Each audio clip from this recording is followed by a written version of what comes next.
Hello everyone, welcome to my channel fanzilla.com। तो fanzilla.com में आज हम लोग क्या कर रहे हैं, जैसे कि आप देख रहे हो मेरी पुराने चीटिंग मेथड से मैं थोड़ी सी आउटलाइनिंग ले रही हूँ, एक पोर्ट्रेट बनाने वाली हूँ। तो ये मेरी पारुल है, तो उसका स्केच मैं बना रही हूँ और उसकी रिकॉर्डिंग भी चल रही है, ठीक है ना। तो थोड़ा सा स्पीड में मैंने आई थिंक 4 टाइम ज़्यादा कर दिया हुआ है, नॉर्मल स्पीड से 4 टाइम ज़्यादा कर लिया। वरना अगर ये वीडियो अगर मैं फुल स्पीड में आपको देती तो वो 1.5 घंटे की जाती, ठीक है ना। तो मुझे ऑलमोस्ट 1.5 घंटा, पौने 2 घंटे लग गए थे इस पोर्ट्रेट को बनाने में। तो मैंने लास्ट टाइम भी आपको अपना cheating method, specialised cheating method बताया था। तो ये वाला मेथड क्या है, कुछ नहीं है, बस फ़ोन के ऊपर जितना भी साइज़ आप बनाना चाहते हो उतना जूम इन कर लो और उसके अकॉर्डिंग जो है वो, जैसे जो भी आपने पोर्शन बनाया उसके ऊपर वो चीज़ दूसरा पोर्शन रख के ना, तो हर एक पार्ट का ओवरव्यू ले लो। मतलब टोटल चीटिंग नहीं होती है, लेकिन आपको आइडिया मिल जाता है कि आंखें कहाँ पे, नाक कहाँ पे है, और डिस्टेंस का पता चल जाता है कि आंखों और नाक में, मुंह में, लिप्स में और आपके माथे पे डिस्टेंस कितना है। तो वो डिस्टेंस का जब एग्जैक्ट पता चल जाता है तो ऑलमोस्ट सेम पिक्चर बनने के आसार रहते हैं, मतलब सेम बन जाती है। और बाकी मुझे ज़्यादा कुछ चाहिए भी नहीं होता, आपको भी नहीं चाहिए होगा, क्योंकि ओवरव्यू यही रहता है। ग्रिड सिस्टम भी हम लोग इसीलिए यूज़ करते हैं क्योंकि हमको प्रॉपर एग्जैक्ट पोजीशन पता चल जाती है, आइज़ की, नोज़ की, लिप्स की, ठीक है, जॉस की एंड ईयर्स की, हेयर्स की सारी। तो ये वाला प्रोसेस भी बहुत अच्छा है, आप इसको ट्राई कर सकते हो, ठीक है ना। अभी वो जो मैंने लाइट कर दिया है उसको मैं थोड़ा डार्कन कर रही हूँ, ठीक है। तो ये थोड़ा ब्राइटनेस शायद ऑन है तो इसलिए आपको कम दिख रहा होगा, लेकिन दिख रहा है, स्केचिंग चल रही है। तो आप देखो इसको, ठीक है। फिर आगे का प्रोसेस मैं आगे बताती हूँ।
तो अब तो डार्कन हो गया, अब तो दिखाई दे रहा होगा ना, है ना।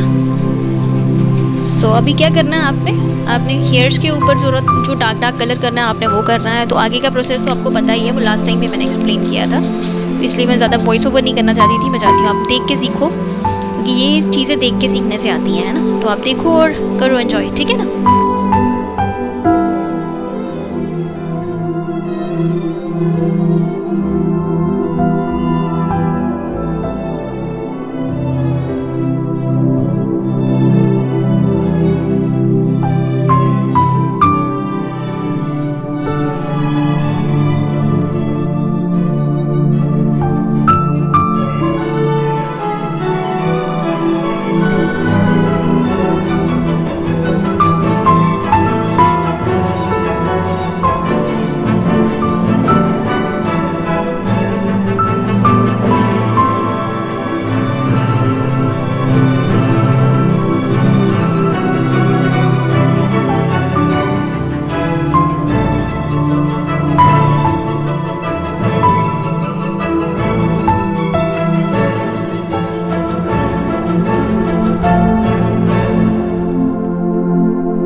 जो मैंने पेंसिल से अभी मैश किया था उसके ऊपर ये स्ट्रोक्स लगा के उसके ऊपर स्मज कर दिया, और मैं ब्रश का इस्तेमाल कर रही थी। आज मैंने स्टैम्पर का भी इस्तेमाल किया है ना, आपने देखा होगा स्टैम्पर का इस्तेमाल किया है। तो जहाँ जहाँ पे अब आपको डार्कन एरिया करना है वहाँ पे थोड़ा सा वो shading shading shading shading shading देखते जाओ, शेडिंग है ना। और जहाँ जहाँ पे डीपन होता है ना, जहाँ जहाँ पे डार्कर एरिया होता है वहाँ पे थोड़ा सा लाइट पेंसिल का इस्तेमाल कर लिया करा करो। और लाइट पेंसिल जो है वो कौन सी है, सिंपल वाली बी पेंसिल, बी साइज़ की लाइट ग्रेफाइट वाला। एंड जहाँ पे डार्कन एरिया होता है, जैसे बाल करने हैं आपने, ठीक है, आइज़ के अंदर का एरिया होता है वो डार्कन करना होता है, उसमें डार्कन पेंसिल का यूज़ करना पड़ता है। तो अभी ये जो मैंने अभी पेंसिल ली है ये ग्रेफाइट वाली है, जो डार्क 10B पेंसिल है ये, 10B, ठीक है ना। तो ये ऑनलाइन से ही ऑर्डर करनी पड़ी थी, ऐसे नॉर्मल स्टोर्स पे मिलती नहीं है, मतलब पता नहीं अब सिटी में मिलती है या नहीं मिलती वो मुझे नहीं पता, तो इसलिए मैंने तो ऑर्डर की है। ये जब सब पेंसिल्स वगैरह ब्रुस्टोस की पेंसिल मैंने रखी हुई है, ये जो अभी मैं यूज़ कर रही हूँ ये 10B है, हेयर्स के लिए और आइज़ के लिए मैंने ये यूज़ किया है। बाद में मैंने लास्ट टाइम ग्रेफाइट पेंसिल बताई थी ना, ग्रेफाइट वुडलेस पेंसिल्स बताई थी, वो मैंने बाद में भी यूज़ की है, और डार्कन देने के लिए आइज़, ईयर्स नहीं सॉरी आइज़, हेयर्स, ठीक है। देखो फिर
अब एक लेयर तो हम लोगों ने लाइट की दी थी, अब दूसरी लेयर डार्कन है, तो डार्कन को भी वो ब्रश से आपको स्मज तो करना ही पड़ेगा ना, तभी जाके तो पेंसिल स्मज होगी और अच्छे से आपकी शेडिंग हो पाएगी। शेडिंग देना ज़रूरी होता है। ये जो नाक के नीचे कर रही हूँ ना, ये शेडो पड़ रही थी, ये शेडो एरिया बता रही हूँ, ठीक है। नोज़ के नीचे शेडो पड़ रही थी तो उसका एरिया। अब नाक के साइड पे भी शेडो एरिया पड़ती है ना, जहाँ पे डीपन एरिया होता है, तो वहाँ पे ब्रश की स्ट्रोक लगा दो। अगर आपके ब्रश पे ग्रेफाइट लगा हुआ है, बालों का ग्रेफाइट लगा हुआ है, तो वहाँ पे अब ध्यान रखना, नहीं तो ख़राब भी हो जाती हैं पिक्चर्स, ठीक है ना। अब मेरे पास तो नीडेड इरेज़र है, तो जो मेरे पास एक्स्ट्रा पेंसिल जो लग गई थी जहाँ पे मुझे नहीं चाहिए थी, वहाँ से मैंने आराम से नीडेड वाला यूज़ कर लिया था। आप रबड़ का भी इस्तेमाल कर सकते हो, लेकिन पता क्या होता है, रबड़ का इस्तेमाल आप करोगे ना, उससे क्या होता है, कहीं कहीं जगह पे आपने जहाँ पे फैलाई हुई है, अब ये नीडेड है ना, ये आराम से उठ जाती है। और जहाँ जहाँ पे मुझे लाइटर शेड करनी थी, जैसे ये हो गया है ना, लिप्स के ऊपर हो गया, लिप्स के नीचे ये जो छोटे ये नीचे वाला लिप्स होता है ना, उसके ऊपर थोड़ा सा लाइट देनी पड़ती है। आईज़ के ऊपर, ईयर के ऊपर, जहाँ पे मुझे थोड़ी सी लाइटर शेड देनी थी, वहाँ से मैंने क्लीन कर दिया, है ना। शेडिंग देना ज़रूरी होता, आप रबड़ का इस्तेमाल कर सकते हो। देखो माथे पे थोड़ा सा चमक देनी थी, जहाँ पे चमक देनी है वहाँ से मैं ग्रेफाइट हटा रही हूँ, ठीक है। अब हट गया ना, बिल्कुल खाली हो गया। अब थोड़ा सा, अब फिर से वो वाला ब्रश ग्रेफाइट मैंने एक्स्ट्रा नहीं किया है, ठीक है ना। एक्स्ट्रा मैं जहाँ पे मुझे ज़्यादा डार्कन करना है ना, वहाँ पे मैं पेंसिल की स्ट्रोक्स मारती हूँ, ठीक है ना। तो मैंने पूरा प्रोसेस बताया हुआ है आज आपको, फुल प्रोसेस। ये अलग बात है कि मैंने 1.5 घंटे की नहीं रखी वीडियो को मैंने और छोटा कर दिया, है ना। 27 मिनट्स 28 मिनट्स की है ऑलमोस्ट, तो इससे लंबी मैं रखना नहीं चाहती। तो ये बालों में शेड देने के लिए मैंने थोड़ा थोड़ा साफ़ कर दिया है, ठीक है ना। तो अभी फिर से हम लोग इनके ऊपर स्ट्रोक्स मारेंगे, दूसरी स्ट्रोक्स मारेंगे।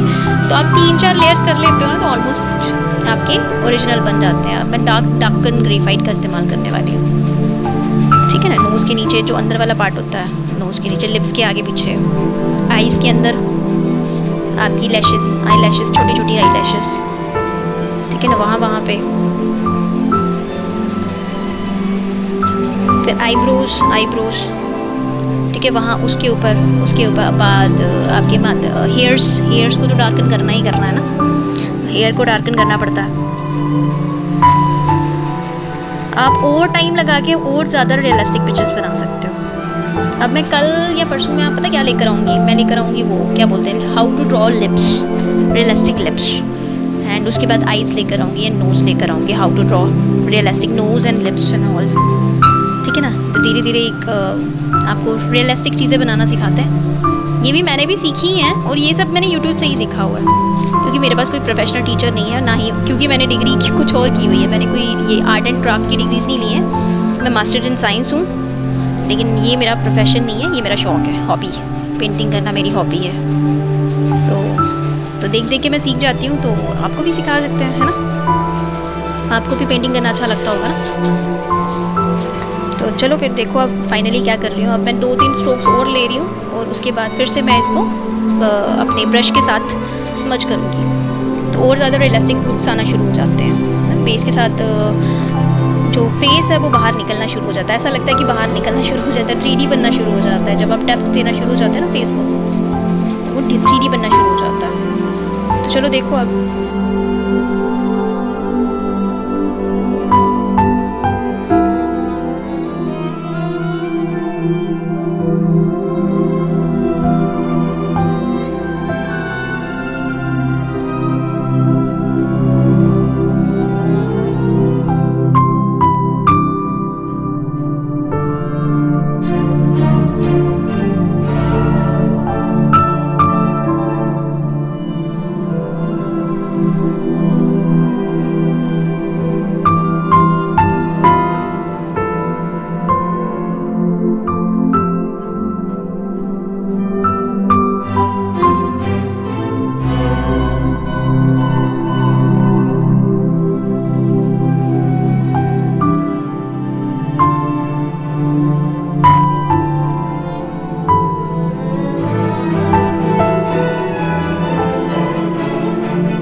स्टैम्पर का इस्तेमाल कर रही हूँ मैं, है ना। आप स्टैम्पर बना सकते हो, ठीक है, स्टैम्पर बना सकते हो, आप टिश्यू पेपर से स्टैम्पर बना सकते हैं। एक दिन बनाऊंगी मैं स्टैम्पर। ये सारी चीज़ें जो हैंडमेड जो मार्केट से मिलती हैं ना, वो हम लोग खुद की बनाएंगे, है ना। मार्केट से बहुत महंगी पड़ती हैं यार, इतनी महंगी क्या करनी है बना के। तो ये सब चीज़ें बनाएंगे हम लोग हैंडमेड। कैनवस बनाना बताना है मैंने, कैनवस कैसे बनाते हैं घर पर, क्योंकि अब मैंने सोचा है कि एक्रेलिक पेंटिंग भी स्टार्ट कर देते हैं, तो उसके लिए मुझे कैनवसेस चाहिए। मैं मार्केट से नहीं मंगवाना चाहती हूँ, जहाँ से देखो मैं साफ़ कर रही हूँ, नीडेड इरेज़र से मैं साफ़ कर रही हूँ जहाँ से मुझे एक्स्ट्रा साफ़ करना था। नीडेड इरेज़र मैंने आपको बताया हुआ, अपना पहले ही बताया हुआ है उसको कैसे इस्तेमाल करते हैं, इसको कैसे यूज़ करते हैं। और हेयर्स को मुझे और डार्कन देना है, और डार्कन शेप देनी है, तो मैं और ज़्यादा डार्क करे जा रही हूँ उनको, हेयर्स को। और आईज़ को मैंने लाइट किया है, फिर से एक लेयर करूँगी। अभी मैं पेन का इस्तेमाल कर रही हूँ, परमानेंट मार्कर पेन का, ताकि मुझे ना जो डेप्थ है, जैसे कि अब ये जो पेंसिल, ये जो चोटियाँ हैं ना, ये आगे और पीछे वाली दिख रही है ना अलग अलग, इसलिए मैं उसका इस्तेमाल कर रही हूँ ताकि बीच की शेड और ज़्यादा डार्क है। और ये डार्कन पेन का इस्तेमाल कर रही हूँ मैं, ठीक है। पेन जितनी मर्जी डार्कन हो, बीच में समझ हो ही जाती है, इसलिए पेन का इस्तेमाल कर रही हूँ ताकि और ज़्यादा थोड़ा सा डिफरेंट दिखना शुरू हो जाए। जहाँ जहाँ मुझे डार्कन करना है वहाँ वहाँ मैं देख लो मैं यूज़ कर लूँगी। जैसे हेयर्स के ऊपर ये जो बीच की, ताकि पार्टीशन दिखना शुरू हो जाए। फिर थोड़ा थोड़ा हेयर्स के ऊपर, जैसे आउटलाइनिंग्स हैं उनके ऊपर यूज़ कर रही हूँ मैं, ज़्यादा नहीं यूज़ कर रही, थोड़ा थोड़ा यूज़ करने की कोशिश कर रही हूँ मैं, ताकि ज़्यादा नहीं करना, थोड़ा थोड़ा ही करना है ना। दूसरी साइड पे इस तरह से जहाँ जहाँ पे मुझे डार्कन चाहिए, जैसे माथा और बाल सारे इकट्ठे ना हो जाएं, तो डेप्थ के लिए थोड़ी सी डेप्थ के लिए मैंने पेन का इस्तेमाल कर लिया। आइज़ के नीचे की डेप्थ के लिए यूज़ किया मैंने, पूरी आईब्रोज़ के लिए यूज़ नहीं किया, सिर्फ डेप्थ के लिए यूज़ किया।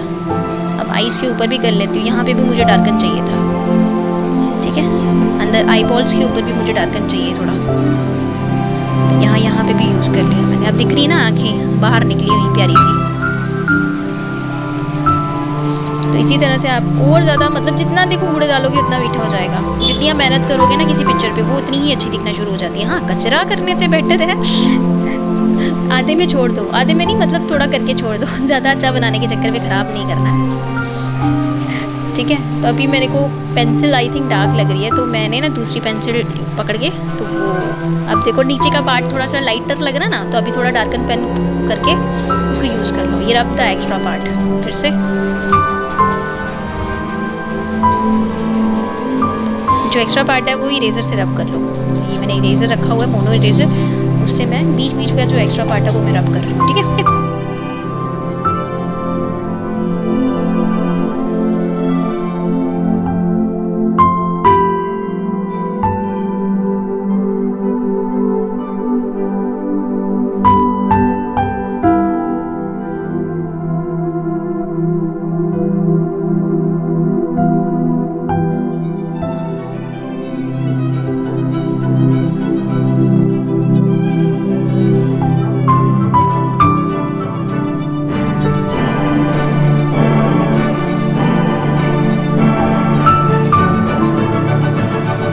ये जो है जहाँ जहाँ पे ग्रेफाइट एक्स्ट्रा लगा हुआ वो मैंने फिर से डेप्थ दे रही हूँ। ये आपको दिख नहीं रहा होगा, मैंने बहुत सारी डेप्थ दी है, ये मेरे को दिख रहा है। ये आई थिंक आपको यहाँ पे नहीं दिख रहा होगा, मेरे फ़ोन की जितनी क्वालिटी है मैं उतना ही दिखा सकती हूँ। मैं आपको दिखाने की कोशिश कर रही हूँ कि शेडिंग हो रही है, ठीक है ना, क्योंकि आँखों के नीचे के गड्ढे वो दिखना शुरू होना चाहिए, फिर नोज़ के साइड का एरिया वो अलग से दिखना चाहिए, है ना, कंटूर अलग से दिखना चाहिए है। जहाँ जहाँ पे मुझे करना है ना वहाँ वहाँ पे मैं डेप्थ कर रही हूँ। लिप्स आई थिंक डार्कन बन गया, लिप्स को थोड़ा सा डार्क लाइट करने चाहिए थे, खैर चलो जो भी है अच्छे हैं।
तो ये ऑलमोस्ट हो गया है, तो अब एक काम करते हैं, साइन कर लेते हैं आज की और डेट भी लिखा देते हैं। तो आज की डेट है, आज है 15 तारीख सितंबर 2003। अपना नाम का एक छोटा सा साइन भी कर देते हैं। सो ये बन गई हमारी पारुल की तस्वीर। होपफुली शी लाइक, उसको पसंद आएगी। तो अब मैंने ये क्या करना, वर्निश मारना शुरू कर देती हूँ। यार इसकी स्मेल बहुत गंदी है, बहुत बहुत बहुत बहुत बहुत गंदी है। मैंने अपना एक्सप्रेशन भी नोट किया था, ये देखना कितना लग रहा है हाथों पे। अगर आप वर्निश नहीं मारोगे ना तो पिक्चर ख़राब हो जाती है। मतलब जैसे किसी के साथ टकरा के ना रब हो के ये पूरी पिक्चर ख़राब भी हो सकती है। तो इसलिए जब आप चारकोल के साथ काम करते हो या फिर ग्रेफाइट, डार्क ग्रेफाइट्स के साथ काम करते हो ना, तो आपको ये वर्निश लगाना ज़रूरी हो जाता है पिक्चर बनाने के बाद, नहीं तो ख़राब हो जाती है। तो ये मैं वर्निश लगा रही हूँ ताकि ये स्मज ना हो, हाथों में ना लगे। फिर बाद में मैं थोड़ा सा सुखाने के लिए नीचे भी रख देती हूँ। ये पीछे जैसे ही ये मैंने लगाया था ना, इसको ये फिक्सेड लगाया ना मैंने इसको, तो नीचे वाले पेज पे प्रिंट आ गया था सारा, जो मैंने पेन का इस्तेमाल किया ना, यूज़ किया है, क्योंकि इसमें अल्कोहल बेस है। अल्कोहल नीचे जो है वो उसका जो क्या बोलते हैं उसको, प्रिंट नीचे आ गया था, नीचे वाले पेज पे, वो नहीं दिखाया मैंने।